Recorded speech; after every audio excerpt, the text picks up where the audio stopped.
अच्छा, अगर नहीं हो सब कमेटी तो सुझाव के तौर पर हम मिनिमम कितनी सब कमेटी बोलते हैं होनी ही चाहिए? तो जैसे स्वास्थ्य पे है सब कमेटी या राइट्स एंटाइटलमेंट में है, तो इनमें किस सदस्य को रखा जाए और कैसे चुना जाए? लेकिन जब हम यही काम छोटे छोटे दलों में, छोटे छोटे समूहों में बांट कर करेंगे तो वही काम 5 घंटे का 1 घंटे में होने की ज़्यादा संभावना है। तो जिस प्रक्रिया में सब दीदी भागीदारी ले पाएँ और सब कमेटीज़ का हिस्सा बन पाएँ, तो उस प्रक्रिया में CLF को चुनाव करना चाहिए और उस कमेटी का हिस्सा बन के आप CLF को उसके विज़न तक पहुंचा सकते हैं। आपका बहुत बड़ा योगदान हो सकता है उस चीज़ को पूरा करने के लिए।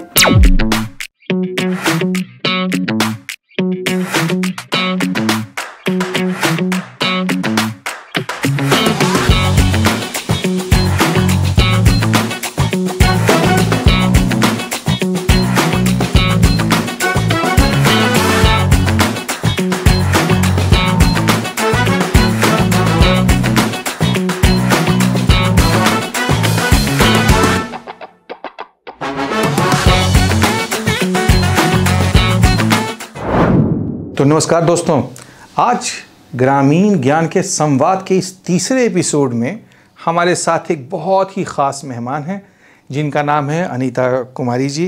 आप NRLM में नेशनल प्रोग्राम मैनेजर हैं, IBCB विषय देखती हैं और जो ट्रेनिंग्स की बात होती है आपके CLF में या आपके SRLM में या आपके आसपास, उन ट्रेनिंग्स को बनाने, उनको चलाने और विस्तारित रूप से सारे स्टेट को मदद करने में आपकी बहुत बहुत भूमिकाएं रहती हैं। आज हमने विशेष तौर पर इनको बुलाया है आपके बहुत सारे प्रश्नों के जवाब के लिए। पिछले एपिसोड में जब जूही मैडम यहाँ थी तो उस एपिसोड को देखने के बाद लोगों ने बहुत सवाल किए थे, सब कमेटी के बारे में एक वीडियो होना चाहिए, उसके बारे में विस्तार से बताइए।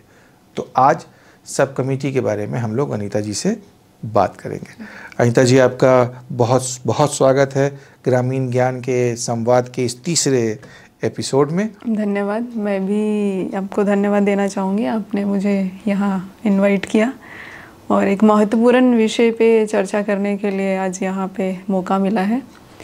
चलिए तो बातचीत शुरू करते हैं ना। इससे पहले हमने जूही जी से बात करी थी CLF की विजनिंग के बारे में, CLF के अलग अलग जो स्ट्रक्चर्स हैं उनके बारे में, और उस बातचीत से हमारी जो CLF की दीदियाँ हैं या जो ब्लॉक या ज़िले में हमारे कार्य करने वाले साथी हैं, उन लोगों को काफ़ी जानकारी प्राप्त हुई, बहुत फ़ायदा हुआ उन लोगों को।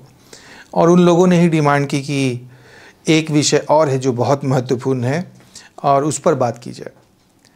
तो वो जो विषय है जिस पर आज हम लोग बातचीत करेंगे वो है सब कमेटी। तो हमारे सारे दर्शक जो हैं वो आज ये जानना चाहेंगे और उनके बहुत सारे सवाल, उनके बहुत सारी जो कन्फ्यूजन कहें या उनको जो ज़रूरत है समझने की, तो आज हम लोग आपसे जानने की कोशिश करेंगे उस सवालों के बारे में।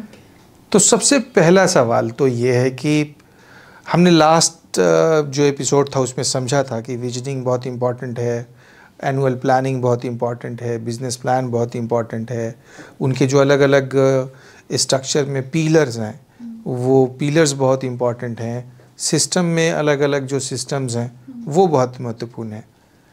तो फिर ये सब कमेटी का क्या महत्व है और ये क्यों महत्वपूर्ण है?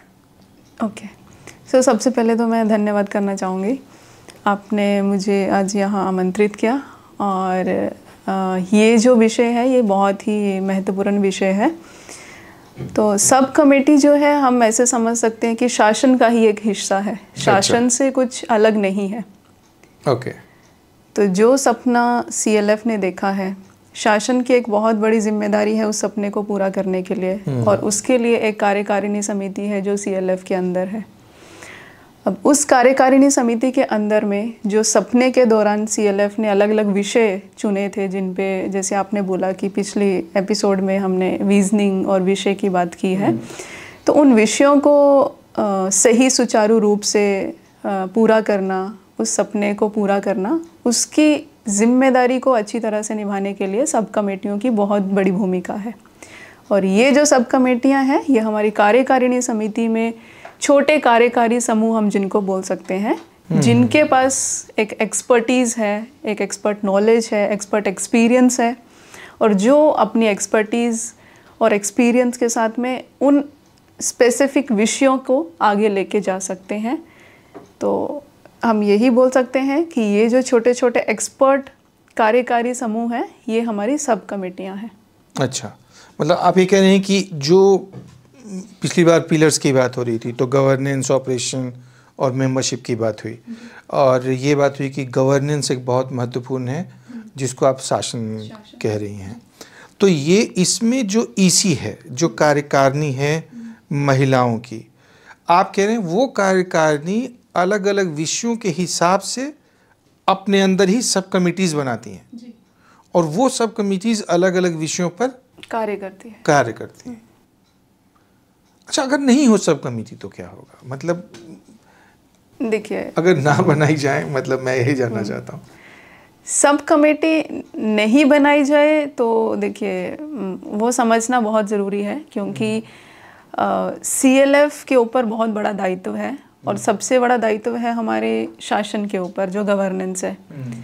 तो उस दायित्व को निभाना और उसको पार्टिसिपेटरी मोड में निभाना, कि जितने भी हमारे सदस्य हैं उनकी बराबर भूमिका कैसे है उस शासन को चलाने में।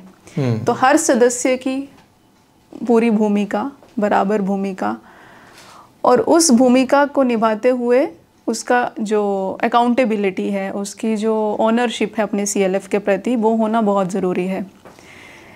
तो इन विषयों को पूरा करने के लिए अगर CLF जिम्मेदारी लेता है, EC जिम्मेदारी लेती है, तो मान के चलिए CLF में 22 सदस्य हैं, तो हम किसको अकाउंटेबल मानेंगे? कौन इन विषयों पे काम कर रहा है? CLF में बहुत सारे विषय निकल के आते हैं, जिसमें आजीविका है, स्वास्थ्य है, शिक्षा है, हक अधिकार हैं, जेंडर को लेके मुद्दे हैं, हमारे फाइनेंस को लेके मुद्दे हैं। तो अलग अलग मुद्दे हैं जो CLF ने, अलग अलग विषय हैं जो CLF ने अपने सपने को पूरा करने के लिए चुने हैं। तो ये जो विषय हैं, इनको पूरा करने के लिए अगर हम बात करेंगे कौन करेगा, तो CLF की जो EC है, EC में बहुत सारे सदस्य हैं। क्या वो सभी सदस्य मिलके करेंगे या वो छोटे छोटे ग्रुप बना के करेंगे? तो देखने की ज़रूरत ये है कि हम कम्युनिकेशन किस तरह से अच्छे से कर पाएंगे, समय को कैसे इफ़ेक्टिवली इस्तेमाल कर पाएंगे, सही तरीके से इस्तेमाल कर पाएंगे। तो अगर हम इन विषयों पे काम करना चाहते हैं और EC एक साथ मिलके काम करना चाहती है, तो इससे क्या होगा कि ज़्यादा समय लगेगा। एक ही काम को करने के लिए उनको 5 घंटा लग सकता है मान के चलिए, लेकिन जब हम यही काम छोटे छोटे दलों में, छोटे छोटे समूहों में बांट कर करेंगे, तो वही काम 5 घंटे का 1 घंटे में होने की ज़्यादा संभावना है। तो समय को देखते हुए, क्योंकि विज़न का समय है 5 साल जो उन्होंने रखा है, तो 5 साल का दायरा में कैसे हम इन अलग अलग इतने सारे विषयों पे सही तरीके से काम कर पाएँ, तो इसके लिए हमको छोटे छोटे सब कमेटी, उप समितियों को बनाने की ज़रूरत है, जहाँ पे एक एक विषय को लेके एक एक सब कमेटी काम कर सकती है। कोई सब कमेटी 2-3 विषय भी ले सकती है ज़रूरत के हिसाब से, लेकिन जब वो छोटे छोटे समूहों में काम करेगी तो उसके साथ में उसका छोटे ग्रुप में काम करना, उसकी एफिशिएंसी, उसका एक दूसरे से बात करना, उसके निर्णय लेने में जो समय लगता है वो भी कम लगेगा, उसका जो कहीं पे उन समस्याएं आ रही हैं उसको सुलझाने में जो समय लगेगा, जो उनका चर्चाएं होंगी उसको लेके, वो बहुत कम समय में होने की ज़्यादा संभावनाएं हैं। तो जनरली एक CLF में मतलब आमतौर पे कितनी सब कमिटियों की आवश्यकता पड़ सकती? एक तो विषय है कि हेल्थ है, एजुकेशन है, राइट्स इंटाइटलमेंट है, आपने कहा जेंडर है, और बाकी विषय हैं। तो एक तो विषयवार अगर बनाते हैं तो जितने विषय सपने में या सपने को पूरा करने के लिए जितने विषय पे काम करना होगा उतनी सब कमेटी बना सकते हैं। सुझाव के तौर पर हम मिनिमम कितनी सब कमेटी बोलते हैं होनी ही चाहिए अगर आप सुचारू रूप से अच्छे तरीके से CLF को कुछ हासिल करते हुए देखना चाहते हैं? तो अगर हम सब कमेटियों की बात करें तो हम देख सकते हैं कि NRLM की भी एक उसको लेके गाइडलाइन है, जिसमें मध्यतः 5 या 6 कमेटियां ज़्यादा से ज़्यादा सुझाव दिया गया है कि आप ज़्यादा से ज़्यादा 5 से 6 कमेटियां बनाएं। और कोशिश करिए कि उसमें 3 से 4 मेंबर हो हर सब कमेटी में कम से कम 4 से 5 सदस्य हों, ताकि एक समूह की तरह वो दिखे, एक छोटे ग्रुप की तरह दिखे, और आपस में उस तरह से वो एक ग्रुप एक्सरसाइजेज जैसे होती हैं, ग्रुप मीटिंग्स जिस तरह से होती हैं, वो सारी चीज़ें वहाँ पे हो सकें। अगर उस ग्रुप में 2 ही सदस्य होंगे तो वो ग्रुप नहीं कहलाएगा, और 2 सदस्यों में वो कमेटी कैसे काम करेगी, वो तो भी एक समूह की जो प्रोसेसेस हैं, हाँ।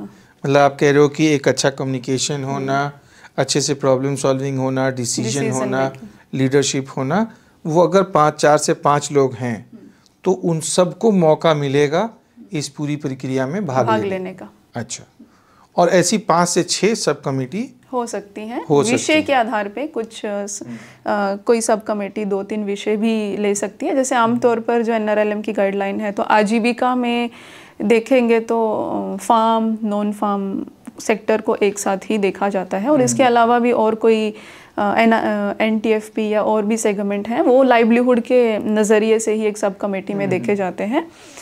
इसके अलावा अगर हम सोशल एक्शन कमेटी की बात करते हैं तो उसमें हक अधिकार को वहाँ पे रखा जाता है, साथ ही साथ जेंडर को भी वहाँ पे रखा जाता है, हेल्थ एजुकेशन को भी रखा जाता है, क्योंकि ओवरऑल जितने भी सामाजिक परिप्रेक्ष्य में जो विषय आए हैं उनको हम सोशल एक्शन कमेटी का हिस्सा मानते हैं। अच्छा। तो इस तरह से वो CLF निर्णय ले सकते हैं कि 5 से 6 समितियाँ वो बनाएं, और जो विषय निकल के आए हैं उन विषयों की ज़रूरत के हिसाब से कौन कौन सी सब कमेटियाँ बननी चाहिए, और कौन कौन से विषय उन सब कमेटियों के आधार में उसमें फिट किए जा सकते हैं, उसमें डाले जा सकते हैं। अच्छा, तो एक जो मुझे समझ में आई आपकी बात की, एक तो विजनिंग में जितने विषय निकल कर आ रहे हैं आप उसके आधार पर उतनी सब कमेटियाँ बना सकते हैं, या जो 5-6 सब कमेटियाँ यहाँ हमारे NRLM के माध्यम से सुझाव दी गई हैं आप उनको बना के कार्य कर सकते हैं जी। और आप कह रहे हो बनाना ज़रूरी है, क्योंकि 5 से 6 लोग होंगे तो वहाँ कम्युनिकेशन अच्छे से होगा, निर्णय अच्छे से होगा, समस्या का समाधान होगा, और हर कोई अपनी नेतृत्व की क्षमता को वहाँ दिखा पाएगा और उसका अभ्यास कर पाएगा। अब ये बनानी है, लेकिन बनाऊँ कैसे? मतलब कौन चुनेगा, किसको चुनेगा, कैसे चुनेगा, किस आधार पर चुनाव किया जाए? क्योंकि आप कह रहे हो लाइवलीहुड भी है, स्वास्थ्य भी है, शिक्षा भी है, जेंडर है, अधिकार है, लेन देन है, आर्थिक सब कमेटी भी है, तो कौन चुनेगा और कैसे चुनेगा? तो अगर हम चुनाव की बात करें तो ये तो CLF का ही जिम्मेदारी है अपनी सब कमेटियों को चुनना। ये CLF को चुनना है? हाँ, CLF को ही चुननी है ये सब कमेटियाँ, इसमें जो मेंबर होंगे उसका को ही चुननी है? हाँ, कोई और बाहर से नहीं। अच्छा, क्योंकि ये संस्था ही CLF की है, जिसकी संस्था है वही जिम्मेदार है इन सब कमेटियों को। नहीं कोई SRLM का आके बोले इनको यहाँ रख लो? नहीं नहीं, ऐसा नहीं है। हाँ। ये CLF है, सेल्फ सस्टेनेबल CLF है, रजिस्टर्ड बॉडीज़ हैं, उतने सक्षम हैं, तो हमारी अपेक्षा यही है कि CLF ही अपनी सब कमेटियाँ चुने, और अपना जो इनका कार्य करने का तरीका है, इनकी जो जिम्मेदारियां हैं, जिम्मेदारियों का जो दायरा है, ये सब जो है CLF अपने से करे, कोई बाहरी नहीं। कोई बाहरी नहीं। और बाहरी का मतलब SRLM के ब्लॉक के हमारे साथी नहीं, भी इस निर्णय में हम कोशिश करते हैं कि वो एक मेंटर के तौर पे वहाँ पे सहयोग करें, लेकिन उनका जो निर्णय लेना है वो आखिरी निर्णय CLF का ही होना चाहिए। अच्छा, तो जो निर्णय लेना है वो CLF का ही होना है, लेना है। अच्छा, अब ये बताइए चयन कैसे किया जाए? मतलब ठीक है जी, निर्णय हमें ही लेना है, ये दीदियाँ समझ गई, तो 4 से 5 सदस्य एक सब कमेटी में होंगे, तो जैसे स्वास्थ्य पे है सब कमेटी, या राइट्स एंटाइटलमेंट में है, या आपने बोला FNSW की सब कमेटी है, तो इनमें किस सदस्य को रखा जाए और कैसे चुना जाए, इसका कुछ मार्गदर्शन या उसकी कोई तरीका? एक तो देख सकते हैं कि जो EC मेंबर्स का अनुभव है और जो इंटरेस्ट है, तो अनुभव और इंटरेस्ट के आधार पे प्राथमिकता दी जा सकती है। अनुभव और इंटरेस्ट, दो बातें आप करिए, दोनों चाहिए। अच्छा, क्योंकि हम देखेंगे तो महिलाएं आजीविका भी करती हैं और अपने घर में आजीविका करती हैं। आज तो कितनी महिलाएं लखपति से भी ज़्यादा हैं, तो कहीं ना कहीं उनके पास अनुभव है आजीविका से संबंधित कार्य करने का। कुछ ऐसी महिलाएं हैं जो जेंडर के मुद्दों पे बहुत आगे बढ़ के दूसरों को सहयोग करने में बहुत अग्रसर रहती हैं। तो इस तरह की भी महिलाएं हमारे CLF में आसानी से देखी जा सकती हैं। कुछ ऐसी महिलाएं हैं जो आम सभा में बहुत भागीदारी देती हैं, या जो भी हमारे पार्टिसिपेटरी इवेंट्स होते हैं उनमें उनकी भागीदारी बहुत ही सहज तरीके से निकल के सामने आती हैं। तो इस तरह की महिलाएं हमारे CLF में होती हैं, और EC मेंबर हैं तो लीडरशिप क्वालिटी भी उनमें है, डिसीज़न भी वो ले पाती हैं, समस्याओं का निवारण भी वो कर पाती हैं। तो ये सब नज़र में रखते हुए CLF ये EC के सामने रख सकता है कि कौन दीदियां जो हैं अपने अनुभव और इच्छा के हिसाब से कौन सी कमेटी में रहना चाहती हैं। ये पहले आप कह रहे हो कि वॉलंटरी तरीके से पूछा जाए कि आप में से कौन है जो जीविका में कार्य करना चाहता है या सहयोग देना चाहता है, और कौन स्वास्थ्य में या जेंडर में या राइट्स एंटाइटलमेंट या FNSW में। तो ये स्वेच्छा से प्राथमिकता है, स्वेच्छा से वो करें। इसके अलावा CLF डिसाइड कर सकता है कि हमारे CLF में जितनी महिलाएं हैं उन सब की भागीदारी कोई ना कोई सब कमेटी में हो, और कोई कहे कि मुझे किसी सब कमेटी में नहीं रहना जी, मैं तो ऐसे ही रहूँगी। हाँ, तो उसमें उनको CLF समझा सकता है कि शासन का हिस्सा होने के नाते आपकी जिम्मेदारियां हैं, आप इस EC का एक लीडर हो, एक नेता हो, तो आपके ऊपर इतनी बड़ी जिम्मेदारी है कि आप इस संस्था को आगे लेके जाना चाहते हैं। तो इस जिम्मेदारी को निभाने के लिए आपको कोई ना कोई कमेटी का तो हिस्सा बनना चाहिए, और उस कमेटी का हिस्सा बन के आप CLF को उसके विज़न तक पहुंचा सकते हैं। आपका बहुत बड़ा योगदान हो सकता है उस चीज़ को पूरा करने के लिए। तो जो सपना है वो तो सबने मिलके ही लिया है। तो हर सदस्य को किसी न किसी सब कमेटी में हिस्सा लेना है। और वो CLF निर्णय ले सकता है, वो वोटिंग के माध्यम से भी जा सकता है, वो नॉमिनेशंस भी कर सकता है। तो जिस प्रक्रिया में सब दीदी भागीदारी ले पाएँ और सब कमेटीज़ का हिस्सा बन पाएँ, तो उस प्रक्रिया में CLF को चुनाव करना चाहिए। अच्छा, तो हर सदस्य किसी न किसी कमेटी का सदस्य होगा। किसी भी सदस्य के ऊपर ओवरबर्डन नहीं होना चाहिए। उनको लगे कि वो अपना CLF के प्रति अपना कर्तव्य निभा रही हैं। अगर चुन के आए हैं, हाँ। तो उन्होंने सदस्यों ने उनको चुना है इसी कार्य के लिए।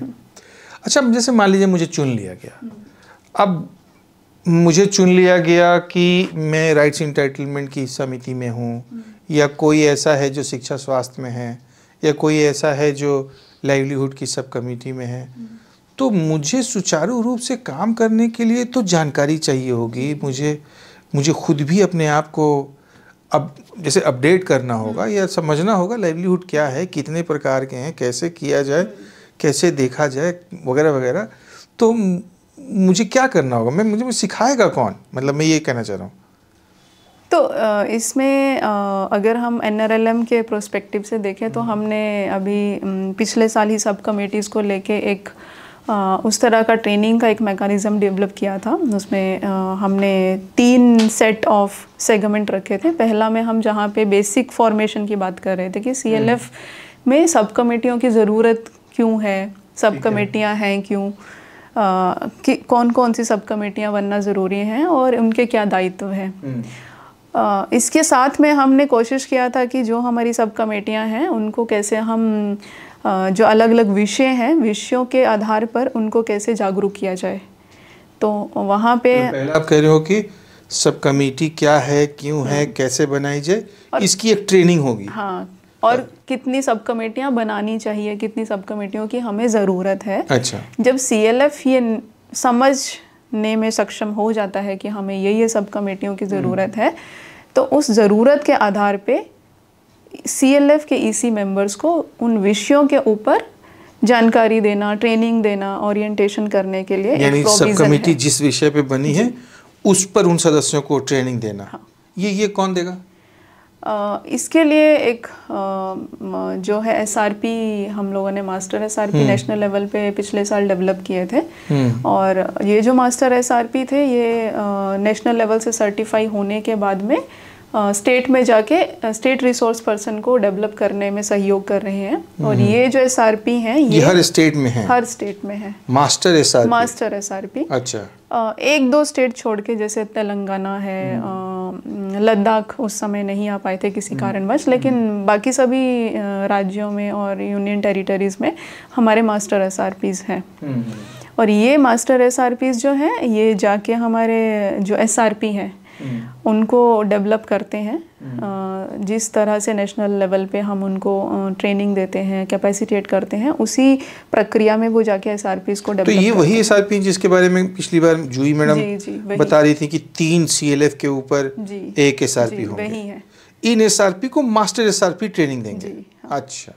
और ये SRP फिर जाके वही जो 3 CLF उनको एलोकेट किए गए हैं, उन्हीं 3 CLF को वो जाके सब कमेटीज को लेके ट्रेनिंग देंगे, उनको ओरिएंट करेंगे उनका। तो मैं अगर लाइवलीहुड में मेरी सब कमेटी है तो वो आके लाइवलीहुड की बेसिक ट्रेनिंग मुझे देंगे? SRPs को हमने जो पहला मॉड्यूल है जिसको हम basic formation of sub committee बोल रहे हैं, उनके लिए हमने उनको सजेस्ट किया है। और एक जो थीमेटिक एक्सपर्ट्स हैं उसमें हमने SRLM को गाइड किया है कि आपके जो एरियाज़ में थीमेटिक एक्सपर्ट्स हैं, जैसे लाइवलीहुड को लेके, FNSW को लेके, क्योंकि SRLM में हर थीम को लेके काम हो रहा है। जो जो विषय विज़न में CLF के आए हैं सभी पे काम हो रहा है। तो उसमें उस तरह के एक्सपर्ट्स हैं। तो वो एक्सपर्ट हमारे या तो SRP को उस लेवल तक ट्रेन कर दे ताकि SRP जाके उनको सपोर्ट करे, नहीं तो वो SRP के प्रेजेंस में अपने जो हमारे CLF हैं उनको अलग अलग ये जो विषय हैं उन पे ट्रेनिंग तो आप कह रहे हो कि प्रदान करें। बेसिक ट्रेनिंग SRP दे देंगे। और थीमेटिक जो है thematic training subject matter expert जो होंगे वो देंगे। और वो हर SRLM के अगर ब्लॉक मान लीजिए यूनिट है या डिस्ट्रिक्ट यूनिट तो वहाँ हैं, या तो वो SRP को तैयार कर दें कि वो दीदियों को दे दें, या फिर वो दे दें। लेकिन हर दीदी को ये ट्रेनिंग मिलनी चाहिए। और ये ट्रेनिंग मिलने के बाद में एक और हमारा M2 ट्रेनिंग है जिसमें हम बोल रहे हैं कि ये जो हमारी सब कमेटी है इनकी रोबस्ट फंक्शनिंग कैसे होगी। तो उसमें जहाँ पे हम लोगों ने कोशिश किया है डिफाइन करने का कि ये जो सब कमेटियाँ फॉर्म हुई हैं इनकी क्या जिम्मेदारियाँ होंगी और इसके साथ साथ में क्या रिपोर्टिंग मैकेनिज्म होंगे। क्योंकि हम सब कमेटी तो फॉर्म कर देंगे लेकिन सिर्फ फॉर्म करने से तो नहीं चलेगा। उनको सुचारू रूप से नियमित रूप से एक्टिव रहना पड़ेगा। बिल्कुल। और एक्टिव रहने के लिए उनको अपनी जिम्मेदारियां समझनी पड़ेंगी और जिम्मेदारियां समझने के बाद में उनको करना क्या है उसके लिए उनके पास एक रिपोर्टिंग मैकेनिज्म भी होना पड़ेगा। तो वो सारे रिपोर्टिंग मैकेनिज्म हमने लास्ट मॉड्यूल्स में उनको दिए हैं कि आप एक बार जब समझ गए, आपने सब कमेटी बना ली है, आपको अपनी थीम के ऊपर एक समझ बन गई है, तो अब आप ये जो रिपोर्टिंग मैकेनिज्म है इनकी मदद से आप एक सिस्टम डेवलप कर सकते हो, रिपोर्टिंग सिस्टम। और उसके हिसाब से आप कॉन्टिन्यूसली मंथली बेसिस पे अपनी मीटिंग्स को रेगुलराइज कर सकते हो और जो भी आपके विषय से संबंधित जो भी प्लान है उनको आप सुचारू रूप से इंश्योर कर सकते हो। ओके, ये आपकी तीसरी ट्रेनिंग पहली बेसिक हो गई, फिर थीम पे हो गई, फिर आप कह रहे हो तीसरी ट्रेनिंग होगी जिसमें ये है कि आप सब कमेटी को बेहतर चलाने के लिए क्या मैकेनिज्म होगा, क्या रिपोर्टिंग सिस्टम होगा, कहाँ से रिपोर्ट आएगी, कहाँ जाएगी, फॉर्मेट कैसा होगा, इत्यादि इत्यादि। और इसके साथ में हम सॉरी मैं मतलब ये सवाल आ गया इसलिए बीच में मैं इसलिए पूछ रहा हूँ आपसे। मान लीजिए मैं सब कमेटी में चुन ली गई हूँ, जैसे मेरी बहुत सारी दीदियाँ अगर ये वीडियो देख रही होंगी, हो सकता है वो सब कमेटी में चुन ली गई हो और उनको ट्रेनिंग ही ना मिली हो, तो वो किससे जाके बोलें? इमीडिएटली जाके वो अपने ब्लॉक में जो पदाधिकारी हैं SRLM के उनसे रिक्वेस्ट कर सकते हैं। या तो उनके जो SRP हैं, क्योंकि SRP तो हमारी अपेक्षा है कि आए दिन उनके साथ में मिलते रहते हैं, उनसे ट्रेनिंग लेते रहते हैं, उनके टच में हैं, तो SRP से भी वो इस चीज़ को लेके रिक्वेस्ट कर सकते हैं कि मुझे ट्रेनिंग दीजिए। पहला मुझे मिल गया है लेकिन दूसरा नहीं मिला है, तो वहाँ पे SRP भी सपोर्ट कर सकते हैं और ब्लॉक पर्सन भी सपोर्ट कर सकते हैं। और ये हर ब्लॉक की ऑफिस को ये ट्रेनिंग दिलानी है सबको। तो इसमें कोई इसमें कोई अच्छा इफ बट नहीं है, मतलब इफ बट का मसला नहीं, वो ट्रेनिंग मिलनी है। और कहीं नहीं हुई तो दीदियाँ खुद भी मांग कर सकती हैं। दीदी मांग कर सकती हैं कि हमें ट्रेनिंग दीजिए। अब आते हैं दूसरा वाला जो आपने बोला कि प्रारूप होंगे और मैकेनिज्म होगा कि आपने सब कमेटी बनाई है, तो अब आप चलाएं कैसे इस सब कमेटी को? चलाएं का मतलब जिस उद्देश्य से बनी है, तो अब उस उद्देश्य को, लक्ष्य को कैसे प्राप्त किया जाए और कैसे बैठा जाए, कैसे बातचीत की जाए, कैसे निर्णय लिया जाए, कैसे समस्या दूर की जाए। तो ये ट्रेनिंग में हमें बताया जाएगा जी। और साथ में हमें बताया जाएगा कि ये किन किन क्या क्या जानकारियाँ आपको चाहिए बातचीत करने के लिए इस विषय पर, और वो जानकारी कौन देगा, कैसे देगा। लेकिन ये मतलब एक CLF में जैसे मेरी जो समझ है कि बहुत सारे VOs हैं, बहुत सारी स्वयं सहायता समूह भी हैं और 4000 5000 इतने सारे सदस्य हैं। तो ये सब जानकारियाँ कैसे, कहाँ से होती हुई दीदी तक पहुँचेंगी? हाँ, तो आज मतलब एक जो अनुभव मेरा भी है, मैं फील्ड में भी बहुत बार गई हूँ, तो ज़्यादातर देखा गया है कि लेन देन को लेके CLF में, VO में, SHG में एक बहुत ही वाइब्रेंसी है। अच्छा, जो चर्चाओं में आता है, ऊर्जा है, मतलब ऊर्जा है। इसके साथ साथ में जब हमने CLF का विज़न बनाना शुरू किया तो दूसरे मुद्दे भी एक निकल कर सामने आए कि ये भी मुद्दे हैं जिन पे काम करने का ज़रूरत है, जिस पे जैसे हम बात कर रहे थे कि विज़न CLF ने डेवलप किया है और उसमें VO, SHG सभी शामिल थे। अब इसका मैकेनिज़्म इस तरह से डेवलप किया है कि हमारे जो SHG हैं, तो SHG में जो चर्चा हो रही है अलग अलग मुद्दों को लेके, वो स्वास्थ्य हो सकता है, शिक्षा हो सकता है, आजीविका हो सकता है, तो वो देखने की ज़रूरत है कि दीदी लोगों का डिमांड क्या है, प्लान क्या है उसको लेके। अगर उनके वो मुद्दे हैं तो उन्होंने क्या प्लान किया है कि हमारे जो SHG में इतनी महिलाएं हैं, तो कितनी महिलाओं का आजीविका आज का दिन में कहाँ है और कहाँ तक वो जाना चाहती हैं। इसी तरह अलग अलग विषयों में कहाँ तक जाना चाहती हैं, वो एक SHG के पास में समझ है।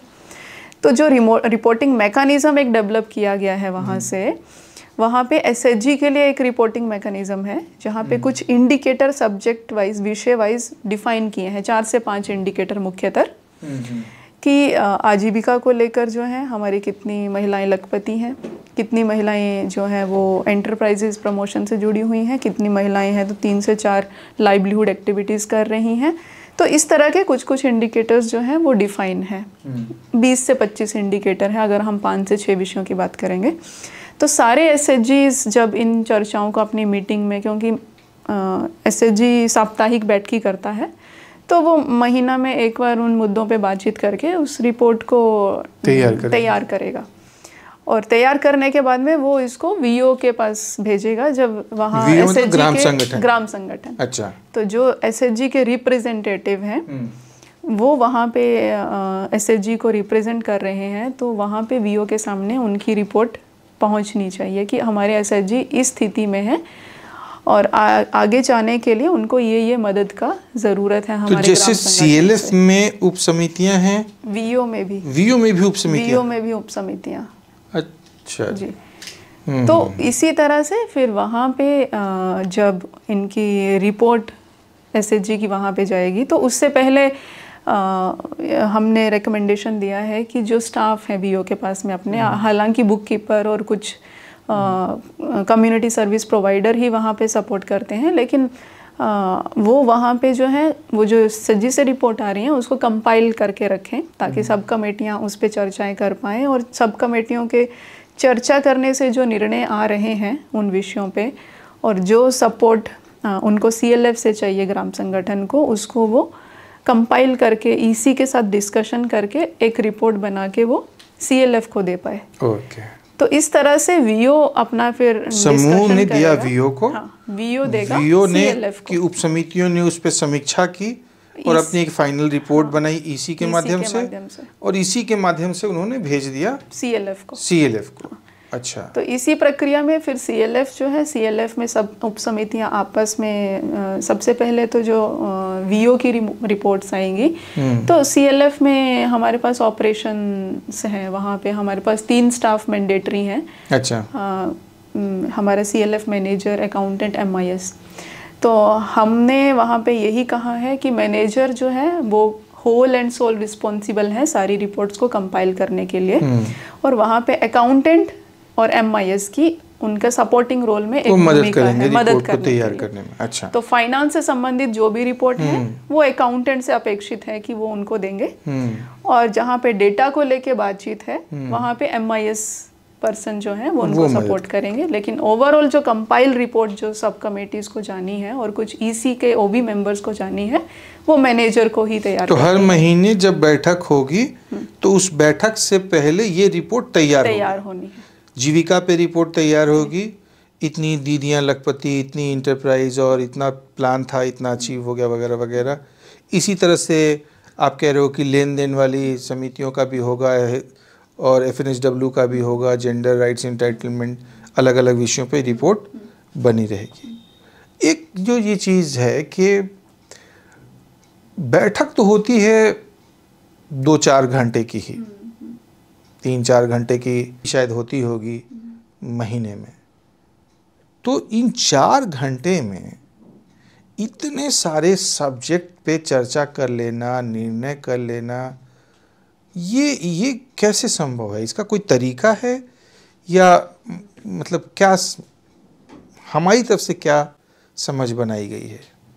हमने कोशिश की है उनकी समझ बनाने की, तो इसको कुछ अलग से ना देखें जो, क्योंकि हमारे पास EC मीटिंग में 4 ही घंटे हैं, तो वहाँ पे हमने एक कॉन्सेप्ट दिया है होल पार्ट होल का, जो अच्छा। हम बात करते हैं कि होल पार्ट होल। अच्छा। तो होल मतलब एक पूरा समावेश सारी चीज़ों का, मतलब हमारी EC, तो EC को हम कंसीडर करते हैं एज अ होल, और पार्ट जब हम सब कमेटियों में चले जाते हैं तो वो EC के छोटे छोटे हिस्से हो गए, और उसके बाद में जब वो वापस EC में आते हैं तो वो होल हो गए।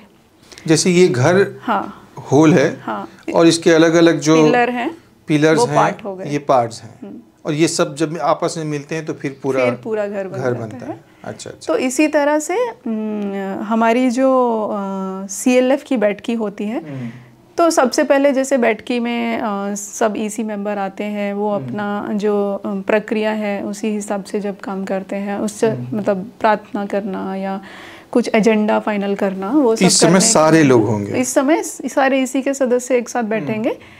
जब विषयों के संबंधित चर्चा शुरू होगी तब सारी उप समितियाँ जो हैं अपनी अपनी उप समितियों के साथ बैठकर चर्चा करेंगी, और कुछ सुझाव और निर्णयों के साथ में EC के सामने अंत में आएंगी। तो ये जो आपने तरीका बोला, इसमें दीदियों को कौन समझाएगा कि जो 4 घंटे की बैठक आप करोगे तो पहला ये इतने मिनट आप ये काम करना, फिर उसके बाद ये काम करना, जो चरण है उसके, तो ये पूरा चरण बताना कि ये पूरी मीटिंग होगी कैसे, और कैसे पूरी EC, फिर सब समितियां, फिर वापस पूरी EC, तो ये कौन सिखाता है? तो ये हमने पहले भी कोशिश किया था, गवर्नेंस की एक ट्रेनिंग जब हमने दी थी, वहाँ पे मीटिंग प्रोसेसेस को लेकर एक सेशन, ट्रेनिंग है। मीटिंग प्रोसेसेस को लेकर एक सेशन था जिसमें बहुत ही पार्टिसिपेटरी तरीके से, जैसे स्नेक एंड लैडर जो गेम है उसके माध्यम से एक मीटिंग प्रोसेस को समझाने की कोशिश की है। अच्छा। उसी तरह से हमने सब कमेटी में भी इसको दोबारा से डाला है, जो हमारा लास्ट मॉड्यूल है, और वहाँ पे एकदम क्लियर तरीके से मेंशन किया गया है कि हमारी जो होल पार्ट होल प्रोसेस से जो मीटिंग की प्रक्रिया है वो किस तरह से EC को करनी है। तो कायदे से SRP वहाँ पे ट्रेनिंग दे रहे हैं, तो SRP की वो बहुत बड़ी भूमिका है कि जो मीटिंग प्रोसेस है उसको वहाँ पे करके उनके साथ करके दिखाएं, वहाँ पे डेमोन्स्ट्रेट करें, और हो सके तो अगली मीटिंग जब EC कर रही हैं तो वहाँ पे ऐसे एज ए ऑब्जर्वर भी वहाँ पे वो रहें, देखें कि वो प्रक्रिया का पालन। हाँ, और हो सकता है कि मीटिंग के अंत में फिर जो SRP हैं एज ऑब्जर्वर वो अपना EC को फीडबैक दे सकते हैं, उसके आधार पे EC जो है आगे कार्य कर सकती है। तो आप कह रहे हो कि बैठक के क्या क्या चरण होंगे, स्टेप 1 2 3 इस तरह से जितने स्टेप्स हैं उनकी भी उनको ट्रेनिंग दी जाएगी, डेमोस्ट्रेशन करके दिखाया जाएगा। और एसआरपी के लिए अच्छा है कि अगर वो 1-2 मीटिंग देख ले ऑब्जर्वर जैसा, और मीटिंग के बाद में दीदियों को बताए कि कोई चीज़ अगर छूटी थी या कोई चीज़ अगर अच्छी हुई थी तो कैसे हुई थी। इस प्रकार से वो सारी चीज़ें सीख लेंगे। अच्छा, तो लेकिन मैं जितने CLF में मतलब कभी कभी जाने का मुझे मौका मिलता है तो ये बातें तो दीदियों तक नहीं है, मतलब या सब कमेटियाँ नहीं बनी हुई हैं, बनी है तो 1-2 सब कमेटी बनी है वो भी नहीं चलती। तो आप मतलब इस चैनल के माध्यम से या इस संवाद के माध्यम से क्या कहना है आपको दीदियों को, और ये क्यों, मतलब जैसे आपकी बात सुन के तो मुझे लग रहा है कि बहुत ज़रूरी है। आपने CLF बना लिया, सपना देख लिया और सपना देख के कुछ काम ही नहीं किया, तब तो बहुत मतलब वो सपना अच्छा होने के बजाय और तकलीफ देने लगेगा। तो सब कमेटियाँ तो एक अच्छा रास्ता है, आप कह रही हैं जिम्मेदारियों के साथ सपना पूरा करने का, लेकिन दीदियाँ जानती नहीं हैं या कैसे, क्या है ये? मुझे लगता है जानकारी का भी एक अभाव है, और जो प्रक्रिया है, इन्फॉर्मेशन जो जानी चाहिए जिस तरीके से, वो जाने में भी काफ़ी डिले होता है। कई जगह में जैसे हम देखते हैं कि हम बहुत टाइम पहले SRPs को ट्रेन कर चुके हैं, मास्टर SRPs को ट्रेन कर चुके हैं, लेकिन वो SHG तक, CLF तक पहुंचने में 1 साल लग जाता है। तो जिन मास्टर SRPs को हमने ट्रेन किया है, 1 साल बाद अगर जाके वो ट्रेनिंग देंगे तो उनका क्वालिटी किस तरह का रहेगा, कितनी जानकारी वो उस तरीके से वहाँ दे पाएंगे, कितने SRPs को उस तरह से डेवलप कर पाएंगे, वो एक चिंता का विषय है। तो एक तो मेरा सुझाव है कि जो भी ट्रेनिंग्स जा रही हैं वो एक नियमित रूप से जाएं। जो टाइमलाइन दी जाती है सजेस्टिव, वहाँ पे एक फोकस रहे कि उस टाइमलाइन के हिसाब से वो CLF समय समय पर उन ट्रेनिंग्स को प्राप्त करें। इसके साथ साथ में केवल ट्रेनिंग से भी नहीं होगा, वहाँ पे जो SRP एंगेज हैं 1:3 रेशो में, वो SRP एटलीस्ट CLF की मीटिंग में दीदी लोगों को सहयोग करें कि वहाँ पे सिस्टम कैसे डेवलप होंगे। ट्रेनिंग लेने के बाद में दीदी इसको प्रैक्टिस किस तरह से कर पा रही है। तो यहाँ पे SRP का बहुत बड़ा भूमिका है, जो मेंटर का एक रोल होता है कोई भी प्रोफेशनल की लाइफ में। तो उसी तरह से CLF की लाइफ में, CLF के विज़न को पूरा करने के लिए SRP एज अ मेंटर बहुत बड़ी भूमिका निभाता है। तो उनका फ्रिक्वेंटली CLF के साथ में एंगेजमेंट, उनकी इनपुट, उनका उस तरह से ज़रूरत है। तीसरा है कि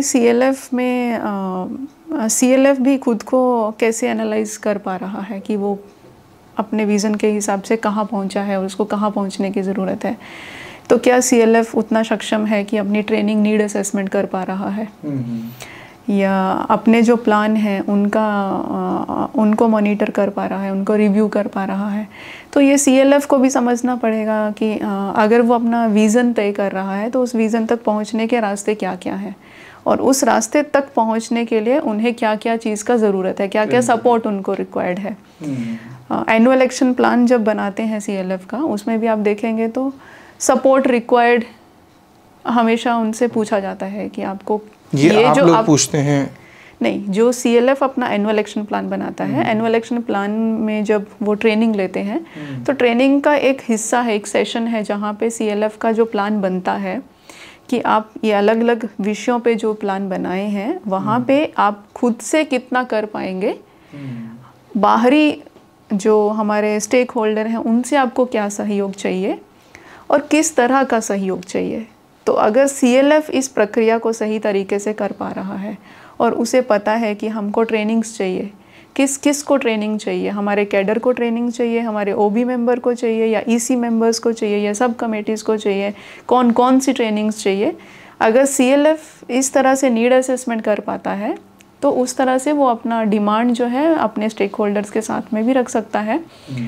और सिस्टम्स को समझना ज़रूरी है। आज का दिन में जिस तरह से देखते हैं कि जो हमारी ईसी मेंबर हैं वो कहीं ना कहीं स्टाफ भी है, तो सीएलएफ को ये भी समझना पड़ेगा कि सबकी अलग अलग जिम्मेदारियां हैं।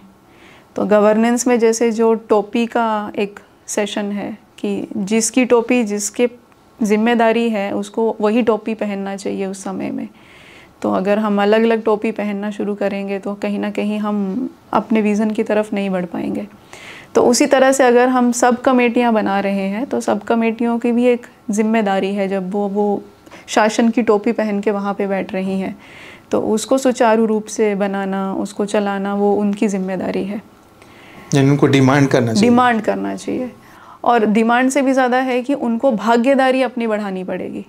जितना ज़्यादा भागीदारी वो अलग अलग स्टेक होल्डर्स के साथ कर पाएंगे, जैसे ग्राम सभा है, ग्राम सभा में अपनी भूमिका अगर ज़्यादा से ज़्यादा बढ़ा पाएंगे, या बीपीआरपी प्लानिंग है उनमें ज़्यादा से ज़्यादा अपनी भूमिका निभा पाएंगे, या और भी बहुत सारी पार्टिसिपेटरी प्लेटफॉर्म होते हैं जहाँ पे सीएलएफ, बीएलसीसी एक बड़ा प्लेटफॉर्म है जहाँ पे अगर सीएलएफ जाए तो बहुत सारी जानकारी उनको मिल सकती हैं। तो केवल ट्रेनिंग ही नहीं, अपने आप को कैसे वो एक्सपोजर दे रहे हैं, कैसे पार्टिसिपेटरी मोड में अलग अलग जगह में जाके वहाँ पे वो अपने आप को प्लेस कर रहे हैं, खुद को वहाँ पे एज अ मेंबर वहाँ पे खुद को प्लेस कर रहे हैं एज अ स्टेक होल्डर, तो वहाँ से भी उनको एक आगे बढ़ने का रास्ता मिल सकता है। तो आप कह रहे हो कि आप सीएलएफ के अगर प्रतिनिधि चुने गए हैं और आपने गाँव वालों के साथ, दीदियों के साथ, सदस्यों के साथ मिलके एक सपना देखा है और आपने ये भी समझ बना ली है कि इस सपने को पूरा करने के लिए कौन कौन से विषय पे काम करना है, तो अब अगर काम करना है और सचमुच उस सपने को पूरा करना है तो आपको अपनी जिम्मेदारियां उठानी होंगी और उस जिम्मेदारियों को निभाने के लिए जो सबसे सरल रास्ता है वो है कि आप उप समितियों का निर्माण करें, 4 से 5 दीदियों को वो जिम्मेदारी दें, उन दीदियों को थीमेटिक ट्रेनिंग दी जाएगी, उन दीदियों को कैसे सब कमेटी चलनी है ये बताया जाएगा, उन दीदियों को अच्छे निर्णय लेने के लिए जो जानकारी चाहिए उसका पूरा एक तंत्र, एक सिस्टम बिठाना होगा, और साथ ही साथ आपको खुद भी आगे बढ़ के अपने पंचायत में, अपने गांव में हो रहे अलग अलग विकास के कार्यों में भागीदारी निभानी पड़ेगी। आप बहुत देर तक बैठे हुए दूसरे का इंतज़ार ना करें, आप स्वयं आगे बढ़ें और एसआरपी को बोलें ट्रेनिंग देने के लिए, अपने ब्लॉक के ऑफिसर्स को जो एसआरएलएम के उनको बोलें कि हमारा ईसी बन चुका है, हमको सब कमेटी बनाने में, चलाने में, ट्रेनिंग देने में मदद कीजिए। और साथ ही साथ आपका मैनेजर अगर है और आपके यहाँ पर बाकी एमआईएस और अकाउंटेंट हैं तो उनको बोलें कि रिपोर्ट तैयार करो, रिपोर्ट मंगाओ वीओ से और एसएचजी से वगैरह वगैरह। आप ये कह रही हैं। अच्छा, तो जिस तरह से आपने बताया वो सुन के तो बड़ा ही एक बहुत ही प्रोफेशनल और बहुत ही सटीक तरीका लग रहा है कि अगर ऐसे काम किया जाए तो निश्चित रूप से काम होता हुआ दिखाई देगा, जिम्मेदारी भी लोगों की दिखाई देगी और सब कुछ होता हुआ बहुत सुगम और सरल तरीके से हो रहा होगा। अगर कोई दीदी कुछ पढ़ना चाहे इस विषय पे, जैसे मान लीजिए हमारी बहुत सारी दीदियां हैं जो कम पढ़ी लिखी हैं, ये भी सच है, बहुत सी दीदियां ऐसी भी हैं जो पढ़ी हैं, वो पढ़ी लिखी हैं, उनको अगर कुछ पढ़ने को मिले तो वो उस चीज़ों को पढ़ के भी समझ सकते हैं।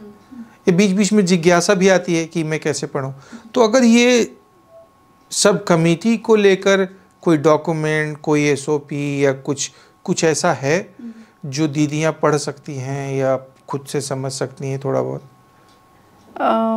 एक गाइडलाइन तो निकला है, वो हमारी दीदियां उसको पढ़ सकती हैं, वहाँ से एक जानकारी ले सकती हैं।